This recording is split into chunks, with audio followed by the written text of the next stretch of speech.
Alors, je vais vous demander de réagir à ces propos de cette riveraine que nous venons d'entendre. Elle affirme que ce démantèlement ne va rien changer. Est-ce que c'est une position que vous partagez ?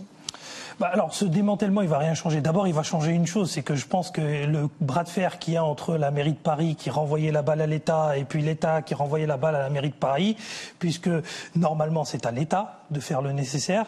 Et la maire de Paris avait raison quand elle disait que c'est à l'État de faire en sorte de traiter ces camps, etc., qui se créaient sur la périphérie parisienne. Et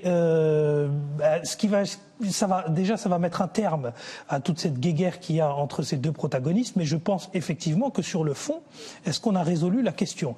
Parce que souvent ce que l'on dit, c'est que ces personnes, on va leur octroyer l'asile de fait, ils vont pouvoir régulariser leur situation, et puis après ils vont pouvoir vivre et pouvoir avoir accès à certains droits. Moi ce que je pense, c'est que l'asile n'est absolument pas acquis, il y a deux conditions, une condition subjective et une condition objective qu'il va falloir remplir dans tous les cas, et que ces migrants, s'ils ne remplissent pas ces conditions, effectivement, ils vont retomber dans la précarité.